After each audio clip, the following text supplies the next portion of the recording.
Agora são 7h30, nós já estamos de volta aqui dentro do nosso Azul Cidades.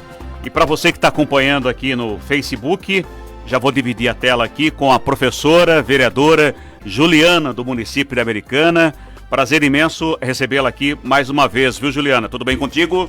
Tudo bem, Marcelo, prazer é meu, agradeço o convite. Bom dia a todos, bom dia ouvintes da Rádio Azul. Bom dia, tudo bem que o nosso Política em Pauta é às quartas-feiras, com a presença aqui do nosso companheiro e parceiro Marcos Segni Martim, mas é quase que uma segunda edição do Política em Pauta nesta sexta-feira, conversando com a vereadora professora Juliana. A gente vai fazer aqui uma espécie de papo reto, que a gente já faz às quartas-feiras aqui.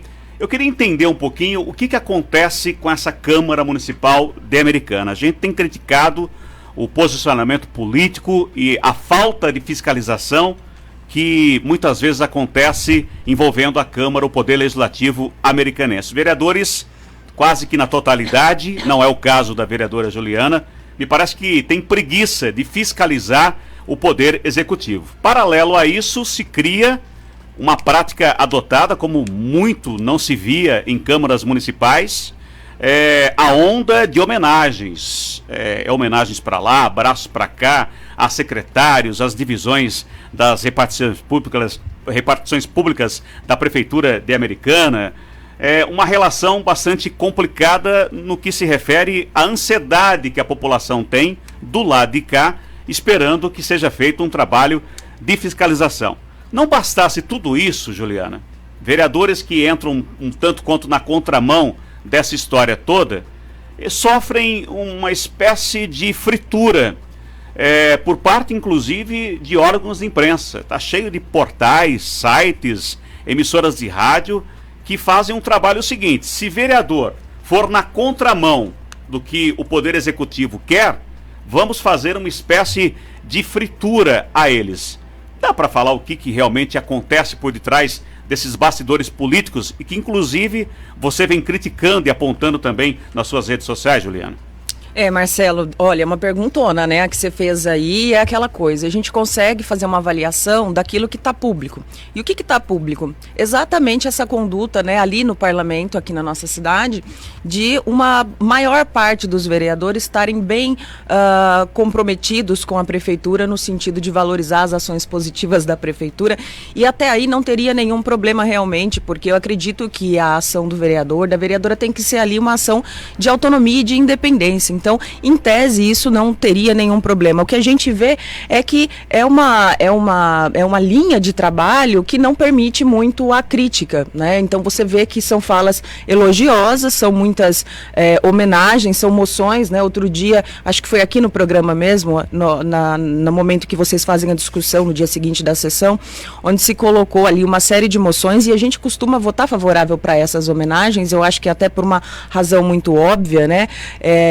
Mas é estranho a proposição, né? Essa proposta de homenagear via moção de aplauso uma série de secretários municipais, né? E muitas vezes são moções que são apresentadas, são homenagens que são apresentadas e sequer são justificadas, sendo que a cidade tem aí uma série de problemas, né? Eu diria que talvez a nossa audiência na semana retrasada, quando a gente teve a rejeição da audiência pública que a gente tinha proposto para discutir a crise hídrica, a questão da água, do DAI, eu acredito que ela é bem emblemática, né? Ela ilustra bem essa questão. Como que a gente pode, num momento como esse, com uma questão inclusive de esgoto, que no ano passado foi muito presente nas últimas discussões ali no segundo semestre, como que a gente pode ter uma Câmara que se sente à vontade, que se sente confortável para rejeitar uma proposta de discussão? Veja, não é uma CI, não é uma comissão de investigação, né, onde você tem ali possibilidade de estar convocando secretários, gestores públicos e outras figuras, fazendo oitivas. É uma audiência pública, como a gente fez ali várias audiências ao longo desses 3 anos e alguns meses de mandato, e nunca tivemos esse problema. Aliás, a Câmara nessa legislatura, não sei dizer em outras, mas nessa legislatura não rejeitou nenhuma proposta de audiência pública. E na última semana, também, mais uma vez, rejeitando uma proposta que visava ali juntar pessoas no espaço da Câmara, que seria a primeira reunião do Fórum de Cidadania, Inclusão e Sustentabilidade, que foi um dos 2 requerimentos que o Lucas Lucas Leoncini, que é o líder de governo, fez o pedido de vista, e esse pedido, como é automático, né, ele não precisa, de acordo com o nosso regimento, da apresentação de uma justificativa. Mas o que dá para concluir, né, sem saber exatamente o argumento trazido ali pelos vereadores que votaram favoráveis à rejeição dessa audiência pública da água, por exemplo. Dá para entender que existe uma grande resistência a esse movimento, que é um movimento que o nosso mandato tem feito bastante, que é o movimento de trazer as pessoas para a Câmara.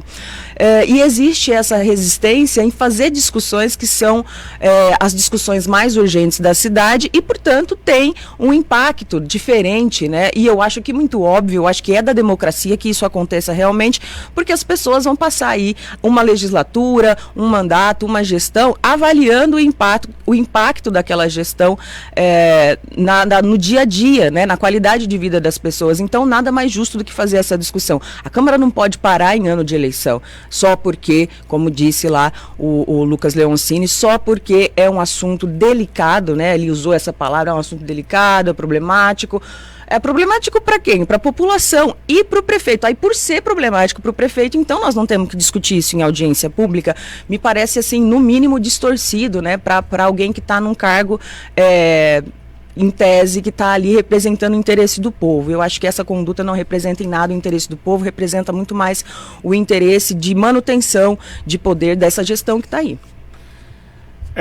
Você postou nas suas redes sociais a seguinte fala: a base do prefeito Chico Sardelli tem adiado, obstruído temas urgentes e os vereadores assim o fazem em função das eleições desse ano.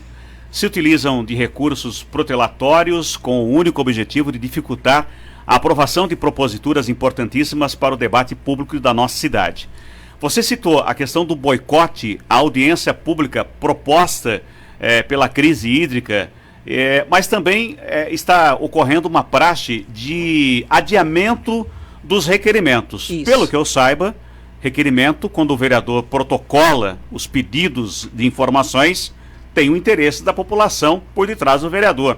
E há também esse boicote aos requerimentos na sua avaliação, Juliana? Então, vamos pensar, quais requerimentos nessa legislatura foi pedido vista?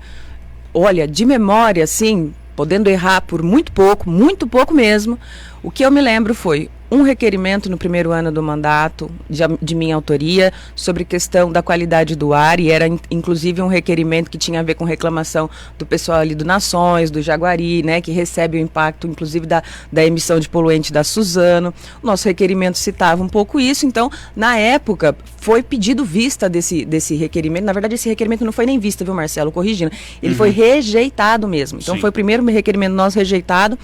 E a questão agora, teve também um requerimento onde foi pedido vista, que era do Walter, onde era também a questão da água, e esse último nosso sobre a ouvidoria da prefeitura.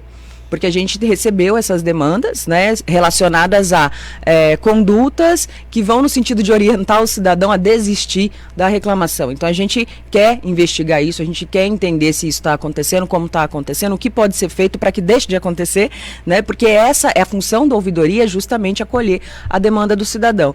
E a gente não vê esse pedido de vista no requerimento, que é o recurso protelatório, né, então você joga a discussão para a próxima semana. A gente não vê pedido de vista em requerimento de outros vereadores, né, a não ser vereadores da oposição. E quando a gente fala oposição, é bom o ouvinte entender que são aqueles vereadores que fazem um trabalho com um grau de independência, para ser bem delicada nas palavras, com um grau de independência em relação aos interesses da prefeitura, do prefeito Chico Sardelli, da sua base, que se destoa, que se diferencia mesmo do que é a conduta ali da maior parte dos vereadores, que é uma conduta realmente de muito mais parabenizar, né, destacar os aspectos positivos da gestão e passar, né, quase que em brancas nuvens sobre questões que são questões problemáticas trazidas pela população.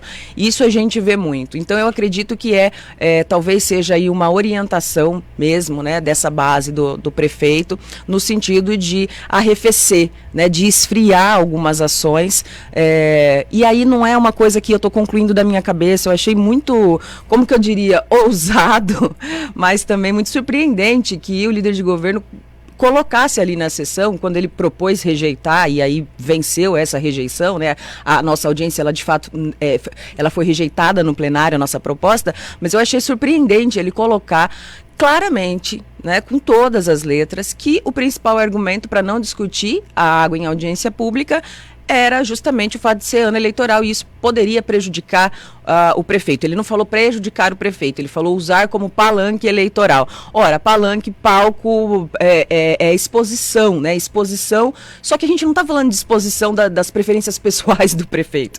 A gente não está discutindo os gostos, né, particulares que afetam só a ele mesmo. A gente está falando da gestão pública. Então, se a gente está falando de gestão pública, isso tem que ser feito justamente nos espaços onde a população tem acesso, que é o quê? No canal de imprensa. E aí eu quero parabenizar você, Marcelo, particularmente, porque eu acho que é muito importante ter esse espaço aqui na cidade, porque, como você falou na sua fala inicial, a gente tem aí uma maior parte aí dos canais de imprensa da cidade bastante comprometidos nesse sentido de blindar a imagem da gestão do prefeito Chico Sardelli.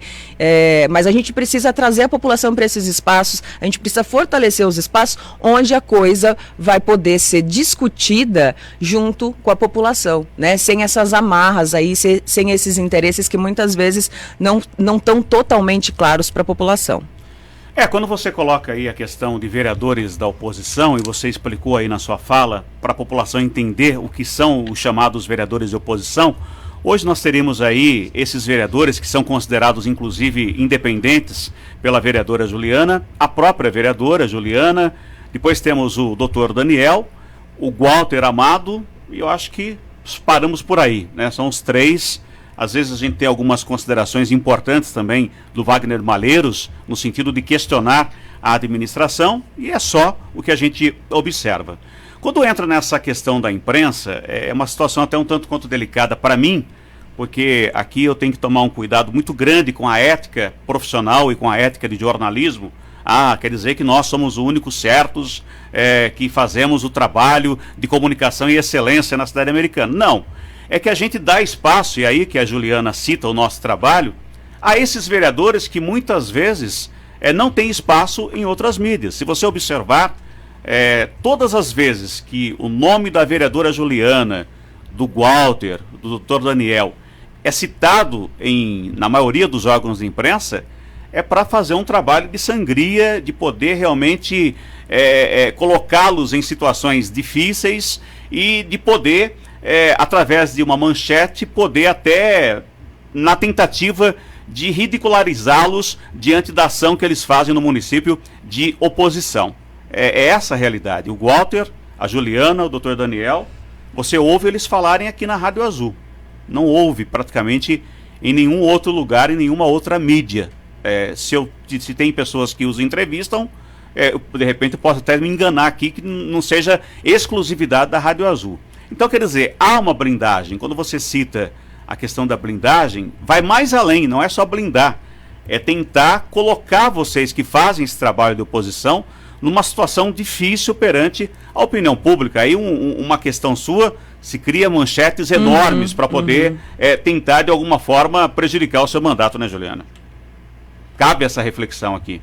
Com certeza. Eu tava lembrando agora que inclusive teve um que reclamou que a gente manda release, entendeu? Então a gente não vai deixar de mandar release, não tem problema. Tudo bem, mandamos muitos releases. Aliás, aproveitando, a praia tava boa? Tá maravilhosa!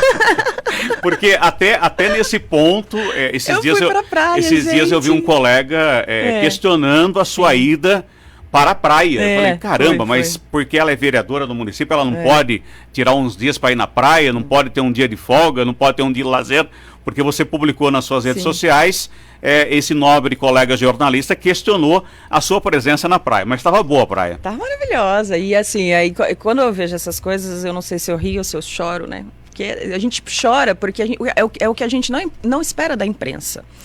A gente não espera esse tipo de conduta. A gente quer ver a imprensa falando aquilo que importa para as pessoas e não desinformando, né? Da maneira como se fala, de repente fala, você foi na quinta, né? Por que você foi antes, né? Do feriado começar? Esse foi o questionamento dele. Mas é como se ele não soubesse que o horário do vereador, ele é um outro horário, ele não é o horário comercial, né? A gente trabalha muito fora desse horário comercial. Então é plenamente justo, plausível, né? Não dá para eu sair toda quinta-feira e ir pro litoral, lógico que não, mas se eu sair para evitar o trânsito, não tem nenhum problema. Isso não prejudica, né? Não deveria prejudicar, mas a gente percebe que tem uma intenção mesmo de fazer isso que você falou, uma invisibilização e uma abordagem seletiva em relação ao trabalho dos vereadores, os vereadores de oposição. Se fosse um vereador, né, da base que tivesse ido à praia, por certo, ele não iria noticiar isso. Não iria dar importância para isso.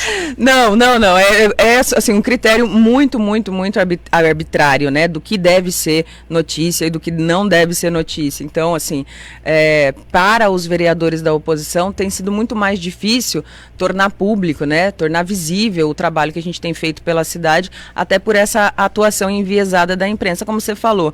Tem o seu programa, eu já fui também em outros programas de rádio, jamais não coloco todo mundo no mesmo patamar, não, de maneira nenhuma. Eu tenho o maior respeito, né? Era para eu ter sido jornalista, Marcelo. Então, assim, eu de maneira nenhuma acho importantíssima a atuação da imprensa, mas eu acho importantíssimo também que a gente, como parlamentar, tenha coragem de dizer e apontar, né? Eu tenho visto aí muita coisa que poderia estar sendo noticiada aqui na cidade, por exemplo, como é a situação da merenda, e a gente não vê o mesmo empenho que a gente observa em outras situações quando a gente vai tratar, quando os vereadores, né, esses 2, 3 vereadores que você citou, inclusive, o nosso mandato, quando a gente está fazendo algo que vai, de fato, trazer um impacto para a população. O caso da merenda, né, a situação com o prédio da Câmara também é uma situação que teve pouco destaque, pouco espaço na nossa imprensa local, muita gente não está sabendo, e isso é lamentável, né? Isso ajuda a desinformar a população.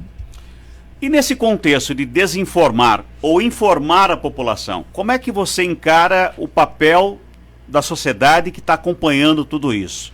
Será que a sociedade estaria atenta ao que realmente está acontecendo, sabendo separar o joio do trigo? Ou de repente seria muito mais fácil para a Juliana, para o Walter, para o doutor Daniel estar participando desse oba-oba em homenagens e abraços aos secretários, assinando e aceitando tudo que vem para a Câmara por parte do Poder Executivo? Como é que vocês analisam justamente essa aproximação com a população, se realmente eles enxergam tudo isso, ou se daqui a pouco tem eleição, o povo já esquece tudo e vota nos mesmos? Como é que é isso? Como é que você vê essa situação, Juliana? Marcela, a gente trabalha para que, eu inclusive tenho insistido muito em alguns temas, né, escola do legislativo. A gente precisa disso, a gente precisa criar espaço de formação para as pessoas entenderem mais sobre política, a gente precisa diversificar os meios de informação na cidade de Americana, criar espaços de comunicação e de formação política alternativos. E eu não estou falando só das ações de formação política que acontecem dentro de partidos políticos, eu estou falando que o próprio poder público, ele precisa instrumentalizar a população. Agora, em relação à expectativa desse ano, a gente sempre trabalha dialogando com a população. Eu, pelo menos, nosso mandato tem muito essa característica, né? Eu acredito não só pelo fato de eu ser professora de sociologia, mas pelo que eu acredito que deve ser, de fato, o trabalho do vereador. A gente faz um trabalho de informar a população. A gente tenta trazer dentro o máximo possível, né, informação para que as pessoas entendam como funciona o legislativo, a relação com o poder executivo, mas é óbvio que existem aí limites, né, limitações, condicionamentos que já estavam postos antes de eu nascer e com os quais eu não tenho, sobre os quais eu não tenho controle e que obviamente influenciam. Eu acho que o parlamento, ele é um pouco o retrato da mentalidade da cidade. Né, da mentalidade da cidade, da mentalidade do Estado, da mentalidade do país. E aí é por isso que a gente tem na Câmara essa representação, essa subrepresentação, por exemplo, das mulheres, essa subrepresentação aí de algumas pautas que são pautas historicamente importantes para segmentos marginalizados da nossa sociedade, né? E aí são muitos. Quando eu falo de segmentos marginalizados, eu não estou falando de marginais no sentido do senso comum, eu estou falando daquelas populações que têm ficado à margem no no âmbito da garantia de direitos. Então, quem que é minoria política? Quais pautas estão ligadas aos interesses e às necessidades dessas minorias políticas, desses segmentos marginalizados? São essas pautas também que ficam prejudicadas quando a gente tem, por exemplo, uma desinformação tamanha na sociedade que faz com que simplesmente as pessoas ouçam o noticiário e sejam, em muitas situações, diante de muitas comunicações, incapazes de separar esse joio do trigo, como você falou, de entender, por exemplo, quando um comunicador está enviesado por interesses, ele está orientado por interesses que muitas vezes estão escusos, né, a olhos nus. Mas a gente sempre tem a expectativa e a gente trabalha para ampliar cada vez mais essa camada da população que entende o que está acontecendo e valoriza o trabalho parlamentar que é feito com independência, com transparência e com um compromisso com essas pautas, que são as pautas mais urgentes para a população de Americana e não para os grupos que são historicamente privilegiados na cidade. É esse o compromisso que o nosso mandato tem reafirmado em todas as ações, e é nisso que a gente acredita, né? E trabalha para sempre fortalecer, trazer mais gente, para que cada vez mais pessoas se envolvam nessa pegada aí de transformar a cidade para que ela de fato, Marcelo, seja em algum momento uma cidade mais humana e inteligente, porque hoje a gente não tem essa realidade colocada, infelizmente. O Marcos está perguntando para você, o Marcos Segni Martim, que a gente tem visto, acompanhado alguns vereadores que deixam de discutir a política local para discutir a política nacional e estadual. Qual é o seu entendimento sobre essa conduta, essa prática adotada pelos vereadores na Câmara da Americana? Primeiro, eu acho assim, Marcos, vamos lá. Primeiro a gente tem que observar o seguinte, a sessão ordinária da Câmara, ela tem vários momentos. Então você tem o momento da discussão dos projetos, onde o Marcelo, o vereador, vai falar, a vereadora Juliana vai rebater, e aí no final eles vão votar. Depois você tem momento de requerimento, né? Você tem o requerimento, onde também você pode falar, vereador, eu vou rebater, e assim por diante, depois nós vamos votar. Nas moções, beleza, você vai falar, eu vou rebater, e a gente vai votar. Mas tem o momento da fala livre, Marcelo, que é o tempo de liderança e que é o tal do pinga-fogo, que eu acho que é uma miséria o que acontece nessa Câmara. Os caras me dão 1 minuto para falar, gente, eu vou conseguir falar em 1 minuto, né? Aí depois reclama que eu tô falando rápido demais. Mas 1 minuto é insano. Por quê? Porque ali no parlamento é o lugar de falar. E de falar sobre o quê? Da cidade, por óbvio, porque é o lugar onde a gente está, é o Poder Executivo Municipal, é o nosso alvo principal da nossa fiscalização, né? Agora, o que acontece na cidade tem a ver com as políticas que são definidas e executadas pelo governo do estado de São Paulo. O que acontece em Americana também tem a ver, né, e reflete as ações do governo federal. Então não há por que assim criminalizar a discussão que foge do âmbito municipal. Isso aí é uma visão bastante limitada sobre o papel até do parlamentar. Agora, óbvio, né? Se a gente percebe que o cara tá só falando de pauta polêmica, de discurso polarizado, fazendo essa discussão rasa, né, de viés ideológico, aliás, criminalizando discussão de viés ideológico, como se tivesse alguém, isso eu quero falar, ouvinte, presta bem atenção.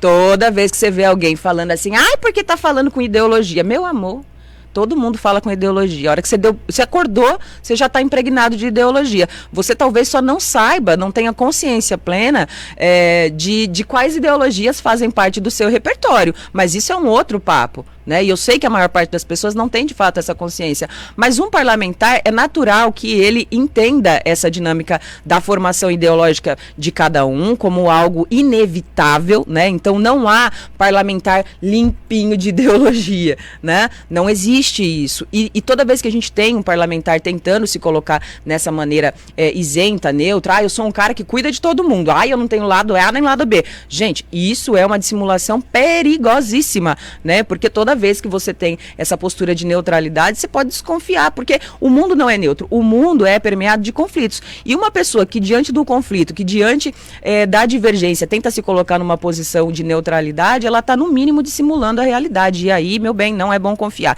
Então, todos ali temos, todos os vereadores, nós somos orientados por ideologias. Alguns vereadores, Marcelo, têm trazido pautas estaduais e nacionais, né, do governo federal, do governo estadual, mas o que eu quero diferenciar é a maneira de trazer as pautas. Então, é muito diferente você se apropriar de um assunto só para ir no hype mesmo, na onda do momento, aproveitar o engajamento daquele assunto para levantar a bola e se posicionar.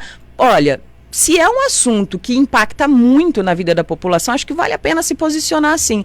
Mas a gente tem percebido ali, eu acho que é nesse ponto que você quer chegar, que algumas discussões, elas têm como objetivo apenas, exclusivamente, talvez seja um pouco por conta da característica e o que o Marcos coloca caras, aqui é o seguinte, é que o âmbito municipal acaba não sendo discutido, né? Acaba sendo isso, colocado perfeito, de lado, né? Marcos, muito bem, é isso que eu ia dizer, Marcos. A questão não é discutir a pauta nacional ou estadual. Não é isso, né? Por isso que tem que tomar cuidado também, Marcos. Não dá para dizer assim, tá discutindo pauta nacional. Não é o problema, não pode levar o ouvinte a acreditar que o problema seja mesmo discutir que o Tarcísio só usou 3% da verba para fazer a ampliação das DDMs. Né? Olha o que eu falei agora, né? Muita gente não está sabendo disso. Por que eu, na Câmara de Americana, não posso dizer isso? Por que seria prejudicial? Seria prejudicial só em uma situação, se eu ficasse com o pé para cima, né, dia após dia, no mandato, sem cuidar das coisas que interessam o povo de Americana, que tem a ver com serviços que são de responsabilidade da Prefeitura. Mas isso não, no nosso caso, no caso do nosso mandato, não procede. Por isso que eu me sinto muito à vontade, de vez ou outra, trazer temas a nível estadual e federal ali para o plenário. O que eu acho muito perigoso, né? Acho muito perigoso e tenho visto se intensificar nesse ano que é um ano eleitoral, é essa abordagem polarizada, né? Então, assim, se fala de assuntos de ordem estadual e nacional apenas quando é um assunto que gera um clima de tensão, né? Quando é algo que tem a intenção de rotular, de desqualificar determinados partidos. Aliás, determinados partidos é bondade minha. Na verdade, é só contra o PT mesmo que acontece esse tipo de abordagem. O Marcos está dizendo aqui, tem vereadores que mal entendem de política local. E como é que eles querem entender a política nacional? Eu tô louca para ver nessa terça-feira. Isso não acontece, a realidade não é essa. Vereadores que não sabem o que acontece na política local querem debater política nacional e estadual. Internacional, hein, Marcelo? Agora, terça-feira, se liga no movimento na Câmara, provavelmente nessa terça-feira, vai ter vereador querendo falar de política internacional. Tá? Olha, muito mais do que uma entrevista. Pesado. Eu acho que o que nós estamos fazendo aqui é uma politização, discutindo às claras com a população e separando quem é quem nesse processo todo político. É um direito do cidadão gostar desse, gostar daquele, ter votado nesse, votar no mesmo, mas é importante a gente colocar às claras essa conversa, esse papo reto, como a gente classifica aqui, colocando nesse jogo todo, nesse tabuleiro, quem são as peças e como cada um atua dentro da sua cidade, dentro do município. E a população, claro, ela vai analisar depois, ela vai ter a opção de decidir o que ela quer para o futuro da sua cidade. Vereadora Juliana, muito obrigado mais uma vez, sempre bom conversar contigo aqui dentro das cidades. Obrigada, Marcelo, eu que agradeço e quero convidar o ouvinte a conhecer meu trabalho mais de perto, entrando lá no Instagram, @junacamara, sem acento, tudo junto. Esse movimento de conhecer o trabalho dos vereadores é muito importante, até para que a gente tenha cada vez mais discernimento na hora de avaliar.